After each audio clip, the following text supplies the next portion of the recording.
సంతానం కావాలన్న మీ కలను నిజం చేసుకోండి. 49 అంటే సంతానం, 49 అంటే సంతోషం. వివరాలకు సంప్రదించండి. అందరికీ నమస్కారం. నా పేరు మాధురి. మీరు చూస్తుంది సుమన్ టీవీ నెట్వర్క్. ప్రస్తుతం మనతో పాటు ఉన్నారు వాస్తు కన్సల్టెంట్ డాక్టర్ శ్రీ పద్మ గారు. హలో శ్రీ పద్మ గారు. శ్రీ పద్మ గారు, కామన్ గానండి ఈ మధ్య కాలంలో ఎవరి ఇంట్లో చూసినా కూడా, ఎవరి బర్త్డే కన్నా కూడా ఒక ఐడల్ని ఇవ్వడం అన్నది సర్వసాధారణం అయిపోయింది. అదే ఆవు దూడ. ఇది ఇంట్లో ఉంటే చాలా మంచిది అని చెప్పేసి అంటూ ఉంటారు. అంటే దీనివల్ల మనకి కలిసి వచ్చేది ఏముంటుంది, ఇది పెట్టుకోవడం వల్ల ఎలాంటి మంచి జరిగే అవకాశాలు ఉంటాయంటారు అసలు? వాస్తవానికి చూస్తే ఆవు దూడ బొమ్మ మంచిది, దాంట్లో ఎలాంటి సందేహం లేదు. అది మనం ఇవ్వచ్చు, తీసుకోవచ్చు, అది కూడా ఎలాంటి సందేహం లేదు. కానీ అసలు ఇప్పుడున్నటువంటి పరిస్థితి ప్రకారంగా చూస్తే మనం అసలు ఆవుల్ని పెంచుకోవాలి. అసలు ఆవుల్ని పెంచుకునే పరిస్థితే లేకుండా ఉంది మనకి. అంత ప్లేసులు లేవు, అంత ఓపికలు లేవు, వాటిని సాకే అంత డబ్బులు లేవు. కాబట్టి ఇప్పుడున్న పరిస్థితి ప్రకారంగా ఏదో మన సంతృప్తి కొద్ది అని అనుకున్నా కూడా ఆ బొమ్మని మనం పెట్టుకుని ఆవు రూపాన్ని దాంట్లో చూసుకుంటూ ఉంటాం.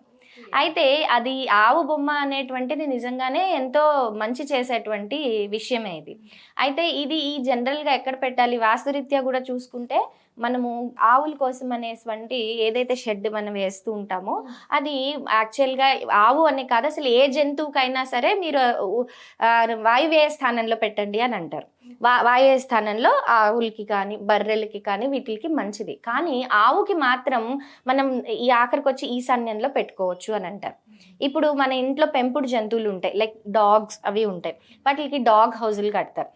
ఆ డాగ్ హౌజులు ఎక్కడ కట్టాలి, వాయువ్య స్థానంలో కట్టాలి. అంటే ఉత్తరంగా, అంటే ఆ డాగ్ హౌస్ ఉత్తరం నుంచి దాని ఓపెనింగ్ అనేటువంటిది ఉండాలి. అంటే డాగ్ ఉత్తరం వైపు నుంచి రావాలి డాగ్ హౌస్లోకి. అలా దానికి కొన్ని నియమాలు అనేటువంటి ఉంటాయి. అలాగే ఈ పశువుల శాలలు ఇవన్నీ కూడా ఏవైతే ఉంటాయో వాయువ్య స్థానం, ప్రాపర్టీ యొక్క వాయువ్య స్థానంలో పెట్టాలి అని అంటారు. కానీ ఆవుకి అలాంటి ఇది లేదు. అది ఈశాన్యంలో, ఈస్ట్లో, నార్త్లో చక్కగా దాన్ని పెట్టొచ్చు. ఎందుకు? గోవు నుంచి వచ్చేటువంటి ప్రతి పదార్థము చాలా పవిత్రమైనటువంటిది. అంటే గోమూత్రం కావచ్చు, ఇవన్నీ కూడా అసలు ఆవు అనగానే మనకు ఒక పవిత్రత అనేటువంటిది వచ్చేస్తుంది. అదే మరి డాగ్స్ని అక్కడ ఎందుకు పెట్టకూడదు? ఎందుకు అని అంటే అక్కడ డాగ్స్ని పెట్టడం వల్ల, అంటే జనరల్గా మనం డాగ్ని తెచ్చుకున్నాము, ఆ చిన్న పప్పీస్ని తెచ్చుకుంటాం, వాటికి పాటీ ట్రైనింగ్ అవ్వవు. సో అవంతకి మొత్తం పార్ట్ చేసేస్తూ ఉంటాయి. అంటే దాని కనుక మనం నార్త్లో కానీ, నార్త్ ఈస్ట్లో కానీ, ఈస్ట్లో కానీ పెట్టడం వల్ల ఏమవుతుంది, అక్కడ వాస్తు దోషాలు అనేటువంటివి వస్తాయి. ఎందుకంటే ఆ ప్రదేశాల్లో టాయిలెట్లు కానీ ఇలాంటి చర్యలు ఏది కూడా జరగవు కూడదు. కానీ మరి గోశాల కానీ ఆవుల్ని కానీ ఎందుకు పెట్టమన్నారు? ఎందుకంటే అది పవిత్రమైంది కాబట్టి అక్కడ అది పెట్టడం వల్ల ఇంకా మనకి ప్లస్ పాయింట్ అవుతుంది. సో ఇదేంటి ఆవుల పరంగా మనం చూసుకుంటే, ఇప్పుడు మనం ఆవుల్ని తెచ్చుకునే పరిస్థితుల్లో లేము. కాబట్టి ఇప్పుడు ఆవుల్ని మనం ఎక్కడ పెట్టుకోవాలి? మన ఇంటి యొక్క తూర్పు, ఉత్తరం లేదా ఈశాన్య భాగంలో ఎక్కడైనా సరే, ముఖ్యంగా ఈశాన్యంలో పెడితే చాలా మంచిది. అది ఎలా ఉండాలి? ఆవు ఇలా దాని పక్కన దానికి దూడ ఉంటుంది, ఆ దూడ వైపు తిరిగి ఇలా ఉండాలి. ఉత్తి సింగిల్ ఆవుని ఎప్పుడు పెట్టకూడదు, ఆవుతో పాటు దూడ కంపల్సరీ ఉండాలి. ఇప్పుడు దూడల్లో కూడా మనకి మేల్ ఫీమేల్ ఉంటుంది. కోడె దూడ, లేగదూడ. లేగదూడ ఇస్ ఫీమేల్. సో ఎప్పుడు మనకేంటి, చిన్న చిన్న బొమ్మలు కాబట్టి మనం అది ఐడెంటిఫై చేయలేము, కష్టము. కాకపోతే వాస్తవానికి లేగదూడ కనుక అంటే ఫీమేల్ ఇది ఉంటే చాలా బాగుంటుంది అని అర్థం అనమాట. అయితే అది ఐడెంటిఫికేషన్ ప్రాబ్లం కాబట్టి బై డిఫాల్ట్ అది మనం అక్కడ పెట్టుకుందాము, ఆవు దూడ కొంతమంది చిన్ని కృష్ణుడిని కూడా దాంతో పాటు కలిపి పెడుతూ ఉంటారు.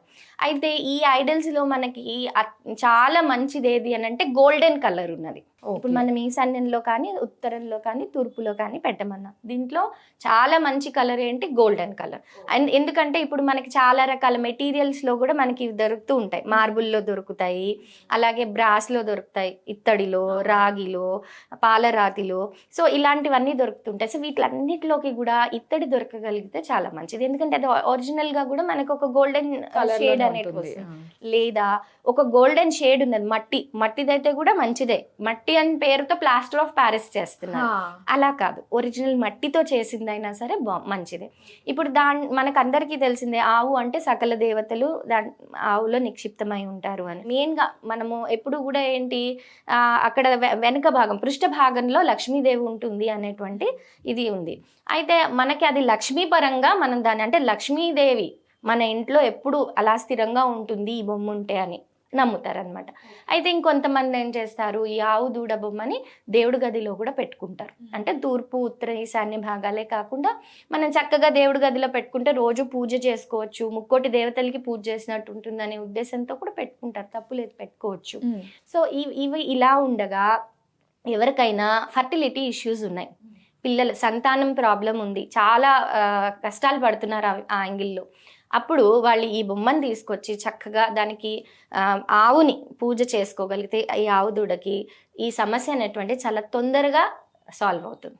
అంటే ఫర్టిలిటీ ఇష్యూస్కి ఇది చాలా మంచి రిజల్ట్ ఇస్తుంది అనమాట, మంచి పాజిటివ్ రిజల్ట్ ఇస్తుంది.